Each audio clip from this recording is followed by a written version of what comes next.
let's easily talk through how you right now, watching this video, can break your next milestone. Whether that be 100, whether that be 90, these are 5 simple tips every golfer who's new to the game or been struggling to reach their next milestone needs to take into account. Here's tip number 1. We're going to start from the tee and play the second hole here at Mottram Hall. Now, most of us are plagued by that big left to right curvature if you're a right-handed player, right? So what I'm going to do here is, we've got the tee set out here. Trouble left, trouble right. Now, most golf holes probably do have some trouble left and on the right side of the hole. So what I'm going to encourage you to do here, to give you more space to hit your big left to right curvature, we're not talking about changing swings today, I'm going to get you to tee it on the right hand side of every single tee box.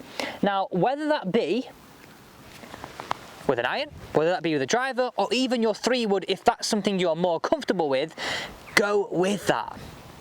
So now this gives me an opportunity of aiming further left and allowing that curve to come back onto the fairway much easier.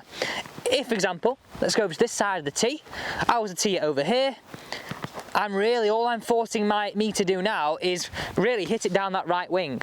Whereas me going to this side of the tee box, I can aim a little bit further left, swing more naturally, and allow my curve to come back onto the fairway. That's tip number 1. Let's hit this one away and join you down the fairway.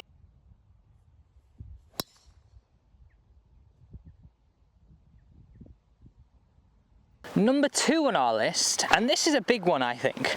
So, we hit the fairway, we've got just over 150 yards to the flag. Now whether we use a watch or a laser, actually on that point, what do you use? Are you more of a laser person? Are you more of a watch person?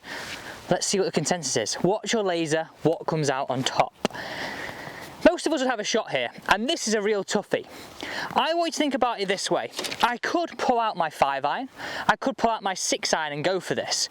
But if it's a hole I have a shot on, I want you to really contemplate laying up short of all the trouble. Okay? Laying up short of the trouble, leaving you a good chance of just chipping it onto the green, taking a 2-putt, and then knocking it on. If you think about it this way, most golf courses are made up of like a par 70-72. If we went round with a bogey every hole, we would easily break our score. We could even actually account for maybe 2 or 3 double bogeys in there as well. So playing and using our shots to our advantage can actually, in the long run as we go through a game, give us a better chance of lowering our scores. Me taking on a 5-iron here, hitting it behind a bunker, hitting it behind a tree, brings in triple, quad, whatever. It makes our game stressful. If you can keep it stress-free, I guarantee we'll break our next target. So I've got just over 150 yards, I've got 9-iron in my hand here, I'm just going to play up this right half of the fairway, short of all the trouble, where I can just chip on and make my 2 points that way. So I chip on, 2 putts, 2 points, stress free. So 9-iron, I'm more comfortable with this club, I'm more likely to strike it, pop it down the fairway, and now I've got a much easier, less stressful shot, more comfortable with my shorter irons than my longer irons, which I think most of us would agree with. So let's take this shot into account here. This is where I played it to. How much easier and how much stress-free is it now for me just to stand here into a good chipping stance, rock the shoulders, pop it on there, make my 2 points that way.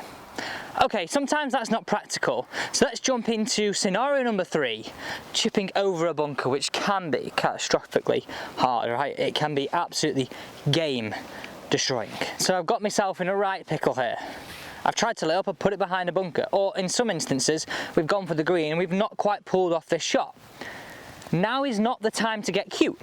Now is the time to take that same sort of scenario we had from the fairway. Let's find the middle of the green and take a 2-putt. I can guarantee you if you did that 10 times, you would actually have a lower cumulative score than actually trying to play the high tariff shot, landing it next to the flag.